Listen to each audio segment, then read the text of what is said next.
Olá, tudo bem? Aqui é o professor Eduardo. Estamos então para continuar nossa série de estudos bíblicos nesse novo ano. Estamos aí na nossa mesma pegada, é claro, trabalhando teologia bíblica, fazendo algumas análises, percebendo diferenças e continuando no texto de Amós. Nossa proposta aqui, só retomando, é tentar pegar a teologia do Antigo Testamento, e a teologia do Antigo Testamento nós partimos da teologia dos profetas.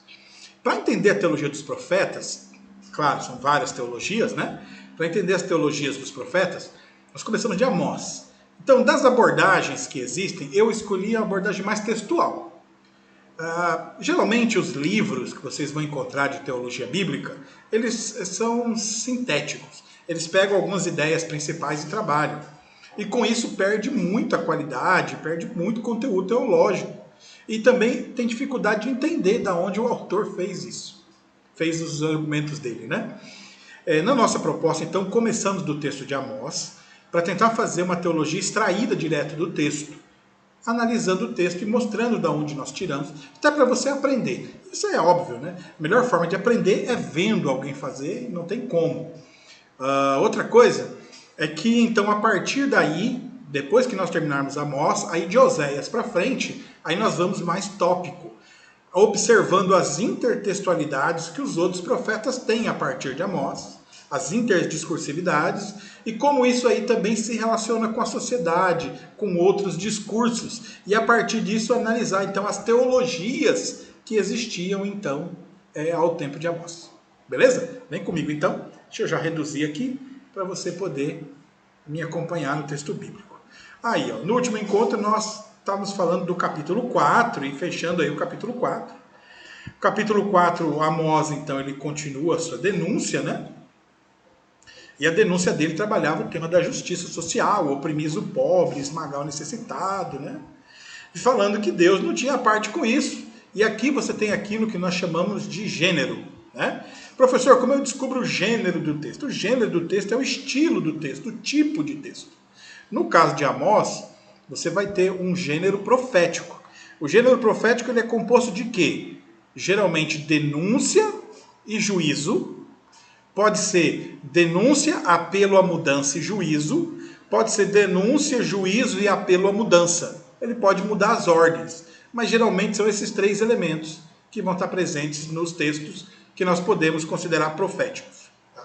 Isso é importante, principalmente para depois, quando nós formos estudar os profetas pós-exílicos, que aí eles têm um gênero diferente dos profetas pré-exílicos. Mas ainda são chamados profetas? Isso a gente vai ver lá, mas chegamos, calma. Partindo dele então, ele vem então nessa sua estrutura de juízo no verso 1 e condenação já no verso 2. Aqui ele nem fala de mudança, porque ele já traz já um ponto final. No verso 4 e 5, ele começa a apontar o problema da religião. E vai mostrar, então, uma coisa muito importante, que é onde ele vai entrar no capítulo 5 e vai usar e abusar desse conceito, que é o segundo grande tema dele. O primeiro grande tema é esse da justiça social. E o segundo grande tema é essa da hipocrisia religiosa, da religiosidade superficial. Isso ele vai trabalhar muito no próximo, daqui para frente, tá? E ele começa, então, falando que as pessoas elas iam nos locais sagrados, aí você tem no texto Gilgal, por exemplo, e Betel, né, como locais sagrados, mas que só ampliavam as transgressões. Ele fala de sacrifícios, de ofertas voluntárias. Então, quando alguém me pergunta, professor, como é que era a comunidade aqui, a religiosidade do público de Amós? Então, essa é uma pergunta muito importante para quem analisa teologia. Como é que era a espiritualidade, a compreensão de Deus do público para quem Amós está escrevendo? Então, quando você olha assim, a primeira coisa que você tem que entender é que o público a quem Amós está escrevendo não eram pessoas que não conheciam religião. Pelo contrário, eram pessoas que tinham um aparato religioso sofisticado. Eu gosto de falar que eles eram experts em religião, peritos em prática religiosa. Mas isso daí não significa que eles tinham relacionamento com Deus. E essa é a crítica de Amós. Que eles tinham diversos aparatos, mas mesmo todos os aparatos religiosos não conseguia coibir a injustiça que eles praticavam. E para Amós isso era inconciliável, que a pessoa tivesse um relacionamento com Deus e tivesse uma vida injusta. Isso aqui é importante. Pensamento cultural do mundo antigo, você vai encontrar isso. Na teologia do mundo antigo, isso eram coisas diferentes. Pecado estava relacionado à imoralidade e à desobediência, não à injustiça. Então o camarada podia ser injusto, mas que não tinha problema com a divindade. Mas se ele fosse imoral, que não seguisse a regra maior ali da sociedade, ou se ele não cumprisse as leis, se ele fosse desobediência, aí ele estava em pecado. Mas se ele fosse injusto, não era um problema. Então o que Amós está pontuando é essa insuficiência da teologia, demonstrando que a necessidade de observar essa questão da justiça. Ele vai falar mais abaixo aqui, vem comigo que a gente continua agora então no verso 6. Aí direto no texto fica mais fácil, né? Também vos deixei de dentes limpos. Então ele começa uma poesia, falando do que Deus fez. Deixei vocês de dentes limpos, uma metáfora para sem comida, né? E vocês não vos convertestes a mim. Esse converter aqui, no hebraico, ele usa uma palavra que é a mesma metanoia do Novo Testamento, né? É a chuva, que é voltar para o Senhor, retornar para o Senhor. No verso 7, além disso, retive a chuva, né? Vocês não te faltou água, tiveram que andar 2 ou 3 cidades, e não vos convertestes a mim. Verso 9, feri com ferrugem, ferri as vossas hortas, as oliveiras, o gafanhoto devorou, né? Enviei a peste contra vós, os vossos jovens morreram, os cavalos deixei levar cativos, né? Verso 11, subverti ou destruí dentre vós algumas cidades, como fez com Sodoma e Gomorra, e fostes retirados de lá na última hora, e contudo, não vos convertestes a mim. E esse não vos convertestes a mim, ele é poético, ele vai se repetindo, como se fosse um cântico. Portanto, verso 12, assim te farei, ó Israel, e por isso te farei, e porque isso te farei, prepara-te para encontrar o Senhor teu Deus. Então, aquela frase famosa, aquele verso famoso, que todo mundo aí às vezes identifica como um verso positivo, não tem nada de positivo aqui. Esse é um chamado de atenção. Ele está falando assim, é o seguinte, gente, eu tirei a água e vocês não prestaram atenção. Eu mandei a peste, vocês não prestaram atenção. Eu mandei fome, vocês não prestaram atenção. Eu mandei gafanhoto, vocês não prestaram atenção. Destruí a cidade, vocês não prestaram atenção. Agora é o seguinte, agora quem voa sou eu mesmo, em pessoa. Quero ver se vocês não vão prestar atenção. Então ele se prepara para encontrar o Senhor teu Deus. Era quando as pessoas, eles leram isso, eles tiveram medo dessa ideia.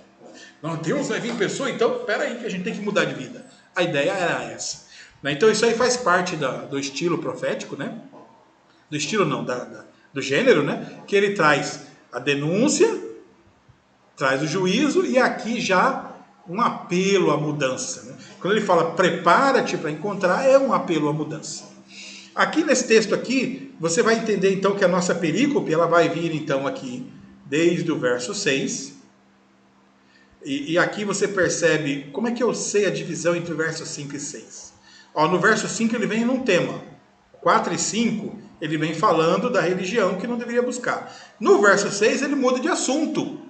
Ele continua falando para as mesmas pessoas, né, no mesmo local, mas ele muda o assunto. Ele parou de falar de espiritualidade e começou a falar do que Deus fez e eles não viram. Então no verso 6 começa uma nova perícope. No 7 ele continua, no 8, 9, 10, 11, no 12 ele conclui. Então, portanto, aqui que ajuda a concluir o período. Assim te farei, por isso te farei, prepara-te para encontrar teu Deus. Porque é ele quem forma os montes e cria o vento, e declara ao homem qual é o seu pensamento, e faz das trevas, manhã trevas e pisos altos da terra, diz o Senhor. Então ele termina com uma exclamação a Deus. Essa exclamação só exalta, dá motivos, né? Porque eles deveriam se preparar, porque aquele que viria para encontrá-los não era qualquer um. Então, aí fecha esse período. Assim, professor, então seria a perícope do 6 ao 13 e fecha aqui o capítulo bem tranquilo. Qual que é a teologia desse capítulo? Esse capítulo não tem teologia, professor. Isso que é interessante. Quando a gente fala em teologia, sempre tem que desconectar. Teologia não está necessariamente ligado aos conceitos da teologia sistemática. Existem várias teologias e vários discursos. Quando você lê o texto, a primeira coisa que a gente procura são os discursos. Quais são os discursos do texto? O texto tem um discurso maior. O discurso maior do texto é o quê? É aquele discurso das pessoas que não prestam atenção no que deveriam estar prestando. Esse é o discurso. O discurso é daquela pessoa que está cuidando, é quase o discurso de mãe. Eu estou ali, cuido, e eles não me dão valor, eles não me dão atenção. Então é quase um discurso de mãe e de pai em relação aos filhos que não ouvem e não dão atenção ao que ele diz. Entendeu? Outro ponto do discurso que você consegue perceber é que é um discurso de mudança. Ele quer que eles mudem. E mesmo diante de todo o sofrimento, eles não mudam. Então o discurso quer mostrar como as pessoas estão tão envolvidas e absorvidas pelo seu dia a dia que não conseguem perceber Deus. Então o discurso está por aí. Onde está a teologia dele nesses discursos? Isso é uma coisa bem única de Amós, que Amós tem essa percepção não tão religiosa da fé. E Amós vai falar de Deus, muitas vezes, numa percepção mais prática. Então, quando ele fala de Deus, ele está falando de sofrimento. Então, quando ele fala aqui de falta de água, falta de comida, de contexto de guerra, isso daqui era para Deus vir à tona na mente das pessoas. Então, quando ele fala, vós não vos convertestes a mim, ele está indignado. Está indignado. Que nem mesmo com sofrimento a pessoa consegue ver Deus. As pessoas estão tão absortas ali, tão absorvidas na sua realidade, que não conseguem ver Deus diante delas. E o pior, elas estavam tão envolvidas na religião que não conseguiam ver Deus. Elas tinham a religião, não tinham Deus.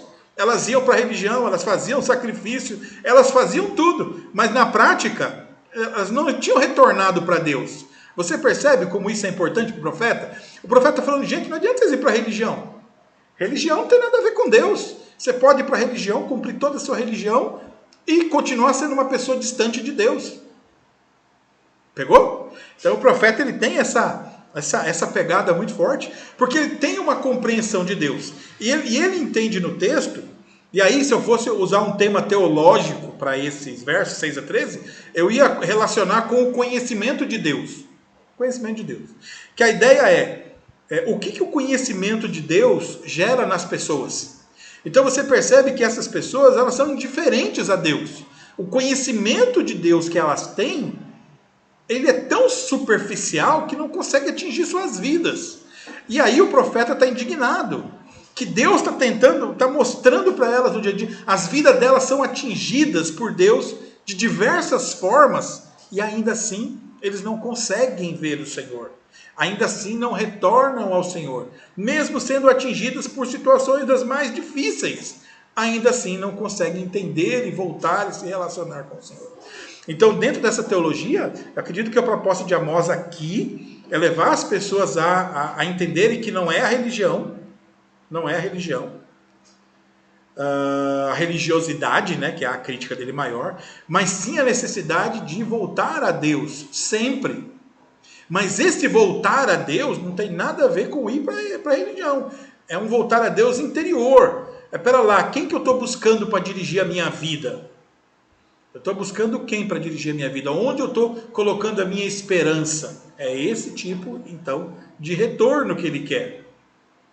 Ok? E por isso que ele fala, prepare-te para encontrar Deus. E realmente, aqui é aquele que precisa nesse contexto, encontrar Deus, ser desafiado mesmo. É um texto nesse ponto. E aí no capítulo 5, vamos para frente um pouquinho. Ainda dá para a gente ir mais uns minutos, né? Ele entra num dos capítulos que é o principal. Professor, qual é o capítulo principal? Eu tenho na Bíblia todos. Fala assim, qual é o capítulo principal de cada livro? Dá para fazer. Aquele capítulo que resume as ideias principais do livro, dá. Mas se eu for passar teologia assim para você, aí você não aprende. Aprender por cima é melhor não aprender. Né? Então eu sempre falo, vai fazer, faz direito. Então vamos lá, capítulo 5, verso 1. Ouvi essa palavra que levanto como lamentação sobre vós, ó casa de Israel. Então, embora ele tenha uma certa conexão com o capítulo 4, porque no capítulo 4 ele estava com a profecia ali, denúncia, e depois no final um apelo ali à mudança. No capítulo 5, ele muda um pouco e traz a ideia do lamento. Ele ainda continua a advertência, mas como lamento. Então abre uma nova perícope. Tá? Aí ele começa, qual lamento? Caiu a Virgem de Israel, nunca mais se levantará. Estendida está na terra, não há quem levante.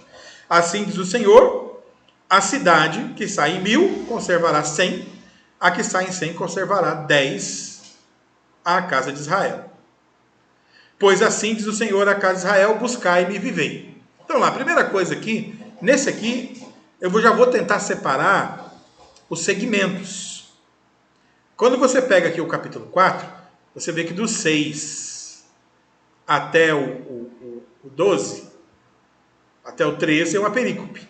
E nessa perícope, na verdade, você vai ter um segmento. Ó. O verso 6, 7, 8, 9, 10 e 11 é um segmento só, que é o sofrimento e a falta de conversão. O 12 é a segunda perícope, que é preparar-se para encontrar Deus. E o 13 é aquele que Deus é aquele que eu tenho que exaltar. E ele fecha então aí com 3 perícopes. Quando você pega aqui o capítulo 5, ele começa no verso 1, e onde que termina essa perícope, né? Você vê que geralmente ele não muda os personagens, embora aqui ele coloca ouvir esta palavra que levanta como lamentação, ele mudou o estilo de falar. Ele ainda fala em geral à casa de Israel, não dá para localizar bem o momento. Mas a mudança de assunto sempre indica aqui essa mudança de perícope. E ele continua no mesmo assunto. Deixa eu ir aqui, ó. 6, 7, 8, 9, 10, 11, 12. Ele vem até o 12 mais ou menos. Só que aqui, ele vai mudar um pouquinho. Ele vai vir um texto maior com vários segmentos menores. Então eu vou lendo e já vou segmentando para ficar mais fácil de você entender. Então o primeiro segmento é o verso 1, o verso 2, que a virgem caiu, e o verso 3, que a cidade vai ficar com pouca gente. No verso 4, pois assim diz o Senhor à casa de Israel, buscai-me e vivei. Aí mudou. Olha lá, vou fazer um lamento. Caiu a virgem, não vai se levantar. Da onde saíam 1000, só ficaram 100. Buscai-me e vivei. Mudou. Então o verso 1, 2, 3, ele traz um tema, que é o lamento, a queda de Israel, o enfraquecimento, que é até um texto que pode ter sido reescrito depois da queda e ampliado para ficar mais claro para quem lesse. No verso 4, então, ele traz a mensagem que é provavelmente um dos temas principais do texto de Amós. Buscai-me e vivei. O que é esse buscai-me e vivei? Agora vamos para a teologia, para você entender. Buscai-me e vivei, olhando o todo do livro de Amós, olha lá, quais são os principais problemas de Amós? Voltando até agora. Então é injustiça e religiosidade. Então buscar e viver é ser justo e não buscar na religiosidade. Então esses dois temas sustentam esse buscar e viver. Isso é o que ele vai colocar agora para frente. Ó. Continua. Porém, verso 5, não busqueis a Betel, nem venhais a Gilgal, nem passeis a Berseba. Ou seja, buscai-me e vivei. Mas, gente, eu não estou pedindo para vocês buscar religião. E aqui que nós estamos falando, que o Amós, ele vai então para uma teologia que envolve esse relacionamento pessoal com Deus, esse particular com Deus, separando o que é relacionamento com Deus do que de relacionamento com a religião. Porque as pessoas, você pode buscar relacionamento com Berseba, não é problema, com Gilgal, com Betel, isso não é problema.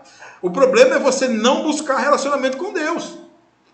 Ok? Não tem problema, se quiser ser religioso, pode ser. Eu falo pessoal, professor, eu posso guardar o sábado? Pode, não tem problema nenhum. Pode guardar, você quer guardar o domingo também? Guarda. Sábado, domingo, pode guardar os 3 dias se quiser. Não tem problema.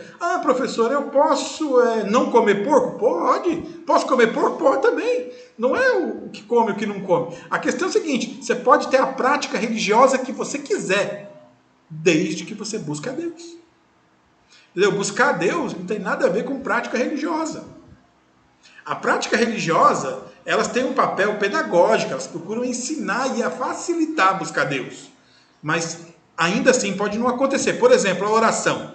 A oração, ela é você buscando Deus ou ela é uma prática religiosa? Olha lá, a oração é uma prática religiosa. E por meio dessa prática religiosa, você pode buscar Deus ou não. Então você pode sentar, orar e não falar com Deus. Até estava brincando esses dias com um colega, falando que a gente, na Assembleia de Deus, tempo que eu tive na Assembleia, a gente tinha uma frase que dizia assim, que a gente começa a falar com Deus mesmo, depois de meia hora de oração. A primeira meia hora é só a gente jogando conversa fora e se desconectando da loucura da vida. Só depois de meia hora que você começa a falar com Deus mesmo. Então se você não ora pelo menos 35 minutos, você não está falando com Deus não. Entendeu? Claro que isso aí é uma generalização. Mas a ideia é o seguinte, é que pode acontecer sim de você ir orar e não falar com Deus. Você pode ir para a religião, praticar a religião e não ter contato com Deus. E é isso que a Amós está dizendo. Que essas pessoas tinham um aparato religioso muito grande, mas não buscavam a Deus. Por que elas não buscavam a Deus? Porque o aparato religioso dava para elas toda uma estrutura onde no fundo, elas estavam buscando elas mesmas. Elas estavam buscando a sua própria razão, elas estavam buscando a sua própria salvação, elas estavam buscando a sua própria harmonia, a sua própria alegria. Não estão buscando Deus. Se você vai para a igreja para buscar a sua salvação, você não está buscando Deus. Eu sempre falo, é diferente você se relacionar com o Salvador e você se relacionar com o Senhor. Todo mundo quer o Jesus como Salvador, mas todo mundo quer Jesus como Senhor? Então, muita diferença entre um e outro. Então, a pessoa pode estar na religião, se relacionar com a religião e não buscar Deus. E no texto de Amós, ele critica isso. E aí a teologia dele ganha assim um fundamento dentro dessa prática de entender que a teologia tem a ver com a interioridade, com a pessoalidade e com como essa pessoa, ao se relacionar com Deus, muda a sua vida e muda o seu contexto. Esse é o fundamento do que é teologia para Amós. Você percebe que cada autor, então, tem sua percepção singular. E isso para Amós é fundamental. Ele continua. Por que você não adianta você buscar religião? Porque Gilgal também vai ser levado cativa e Betel também vai ser destruído. Por que vai ser destruído? Porque os locais religiosos, no fundo, só estão prestando serviço para a monarquia. Não conseguiam nem mudar as pessoas. A gente sempre brinca que religião que não produz mudança não serve para nada. O papel da religião é conseguir produzir mudança. Religião que produz mesmice, você pode ficar em casa de televisão. 6. Buscai o Senhor e vivei, para que não irrompa na casa de José um fogo que consuma e não haja em Betel quem o apague. Então você vê que ele continua no mesmo tema. Buscai e vivei, verso 5, buscai, não inverteba, verso 6. Buscai e vivei, para que não aconteça. Verso 7, ele muda. Então a segunda perícope é do 4 ao verso 6. No verso 6, olha lá. Para que não irrompa na casa de José como fogo que consume e apague, e não haja em Betel quem apague. O que acontece? Ele está falando que o povo só estava buscando Deus quando pegava fogo. Só estavam indo em Betel para apagar o fogo. Então estava usando a religião como extintor de incêndio, na hora da necessidade. Ele fala, gente, busca o Senhor de verdade. Não é buscar o Senhor só quando a casa está pegando fogo. Porque se você buscar o Senhor só quando a casa está pegando fogo, vai chegar o dia que Betel não vai apagar. Pegou? Fantástico, né? O camarada tinha uma visão de Deus espetacular. Né? E eu fico impressionado que tem gente que ainda vai para a igreja e prega a mesma coisa. Gente, pelo amor de Deus. Tanta riqueza no texto bíblico, o povo ainda vai para a igreja e prega a mesma coisa. Leiam a Bíblia, né? Eu sempre falo, leiam a Bíblia. Então, então ele joga uma luz imensa aqui para entender a diferença dessa questão do Betel, essa questão de como a religião era usada como extintor de incêndio. E ele vai mostrar que o ideal era buscar Deus, ter assunto com Deus, e não com a religião, porque vai chegar o momento que a religião não vai conseguir dar conta da necessidade. Tá? Seguindo, vós, agora a última perícope aqui dessa parte, vós que converteis o juízo em alós, né? Então, que ele muda um pouco. Então ele vem no começo aqui falando lamento, depois do 4 ao 6, ele fala da religiosidade, que não seria a solução, e do verso 7 ele começa a falar do juízo. Vós que converteis o juízo em alosna, e deitais por terra a justiça. Procurai o que faz o 7 estrelas e o Órion, e torna densa a treva em manhã, e muda o dia e noite, o que chama as águas do mar e as derrama sobre a terra, o Senhor é o seu nome. É ele que faz vir súbita destruição sobre o forte, e ruína contra a fortaleza. Aborreceis na porta ao que vos repreende e abominais ao que fala sinceramente. Portanto, porque pisais o pobre e dele exigir tributo de trigo, não habitareis nas casas de pedra lavadas, porque tendes edificado, nem bebereis do vinho de vidas desejáveis, que tendes plantado, porque sei serem muitas as vossas transgressões e graves os vossos pecados. Afligis o justo, tomais suborno e rejeitais o necessitado na porta. Ok? Aqui então termina essa perícope e vamos tentar pegar ela aqui devagar. Primeiro, lá no verso 7. Então ele mudou, começou a falar do juízo. E há um paralelismo entre o verso 7, o 9 e o 10. O verso 8, ele não tem uma ligação direta com 7, 8, 9 e 10. O verso 8 não fala de justiça. Ele é um verso de exaltação. Como você encontra aqui no final do capítulo 4. Lembra no final do capítulo 4 tinha um verso de exaltação? Ele fala, ó, porque é ele que forma os montes, cria o vento, declara ao homem qual é o seu pensamento, faz da manhã trevas, pisos altos, Senhor dos exércitos é o seu nome. É poético. Aí ele vai e coloca outro texto de exaltação poética no capítulo 5, então, aqui no verso 8. Procurai os 7 órgãos que torna densa, a mesma coisa que ele falou no outro, torna densa a treva em manhã e muda o dia e noite. Aí ele coloca mais coisa, que chama as águas do mar e derrama sobre a terra, o Senhor é o seu nome. Olha lá então, voltando aqui no capítulo 4. Ó. O que torna da manhã, aqui ele fala, o que torna manhãs trevas, que faz da manhã trevas, pisos altos, o Senhor dos exércitos é o teu nome. E no 5, verso 8, o que torna a densa treva em manhã, então ele muda. Então lá ele está falando que é o que torna a manhã trevas, e agora é aquele que torna trevas em manhã. Aí lá o noite em dia, aqui é o que muda dia e noite. Que chama as águas do mar, derrama sobre a terra, o Senhor é o teu nome, é o mesmo. Mas qual que é a diferença entre lá e aqui? Se quiser pregar, dá para pregar até os dois. Que ele está falando que Deus tem tudo sob suas mãos. Ele pegou uma poesia, que são esses 2 versos, e intercalou nos 2 capítulos. Para chamar a atenção de quem está lendo. Então o leitor que está lendo, mas isso aqui é igual que está lá, então o leitor que está lendo percebe que ele intercalou os capítulos com uma narrativa poética. Tá? Mas que não está diretamente ligada ao capítulo 5 e nem ao capítulo 4. Mas que está aqui como forma de exaltação no meio do texto. Então a gente pode, se você for pregar, eu pregaria o último verso do capítulo 4 e o 5, verso 8. Conectaria os dois pregos. Se você pregar o verso 8 no meio do 7, 9 e 10, você não vai ter conexão. Então tem que aprender a fazer isso daí quando vai trabalhar o texto. Tá? Isso aí não tem em muitos lugares. Amós é um dos únicos que vai ter isso. Isaías também tem um pouquinho, mas lá a gente fala quando chega lá. Vós que converteis o juízo em alosna e deitais por terra a justiça. Verso 9, ó. É ele que faz vir súbita destruição sobre o forte e ruína contra a fortaleza, que é a mesma ideia. Quem que estava convertendo o juízo em alosna era o forte, e quem que estava deitando por terra a injustiça era essa elite. Verso 10, ó. Aborreceis na porta o que vos repreende e abominais o que fala sinceramente. Há um paralelismo exato entre o verso 7 e o verso 10. Converter em juízo é a mesma coisa de que aborrecer na porta. Converter o juízo em alosna é a mesma coisa de aborrecer na porta o que vos repreende. O que é o juízo? É aquilo que é o certo. A alosna é a amargura. Então, virar a cara, eu não quero saber disso. Então, porque é a mesma coisa que aborrecer o que repreende. Não dá atenção. Segunda parte, deitais por terra a justiça. É a mesma coisa de abominais o que fala sinceramente. Há um paralelismo. Então, a justiça é sinônimo de falar sinceramente. Deitar por terra é sinônimo de abominar. Beleza? Então, mostrando que há uma conexão entre elas. E ele continua.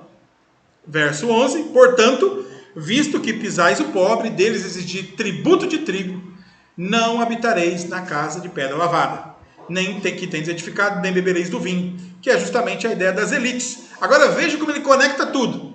Teologia do autor, teologia de Amós. Amós percebe a necessidade de um relacionar-se com Deus íntimo, percebe o problema de uma religiosidade superficial que não mudava o interior das pessoas e que estava de acordo com aquelas injustiças, E Amós então prega a necessidade de que ao encontrar Deus, isso produza uma mudança que me faça viver de forma em que a justiça seja um parâmetro importante na minha vida. Tá? E aí ele fecha então com o verso 12. Porque sei serem muitas as vossas transgressões e graves os vossos pecados. Afligis o justo, tomais suborno e rejeitais o necessitado na porta. E aqui ele dá o máximo dele, um dos textos principais de Amós, por um monte de motivos. Um deles, que é o primeiro, é entender a diferença de conceitos entre autor e autor. Para os profetas, pecado é uma coisa, para a monarquia e para os sacerdotes, pecado é outra. Para a monarquia e sacerdotes, pecado é o quê? Imoralidade, desobediência da lei. Isso para eles é pecado. Para o profeta, pecado é injustiça. São duas classes diferentes. Detalhe, Amós ainda vai fazer diferença entre pecadinho e pecadão, né? Que Amós vai falar de pecado grave. É grave isso que vocês estão fazendo. O que é esse pecado grave? Vamos entender a diferença. Um pecado imoral ou um pecado de desobediência. O pecado imoral, ele tem a ver com violação da moral. A moral são os costumes criados por um determinado grupo. Por exemplo, assim, usar camisa regata no culto. Ou andar sem camisa. Seria violar a moral. A moral pede que você tenha uma vestimenta adequada para o momento. Então, quando você usa ou não usa camisa, aí você estaria violando a regra. É um pecado de imoralidade. Você atingiu um conceito geral do grupo. Quando você desobedece uma lei, a lei é um código, é baseado na moral. São códigos que ordenam a conduta a partir de uma análise da moral, observando conceitos de justiça. Nem sempre seguindo, mas observando. O que manda mesmo na lei é a maioria. Ou então quem exerce o poder, que seria a monarquia, nos dias de Amós. Então, quando a pessoa desobedece a lei, supõe ter uma lei que fale que você tem que pagar tributo.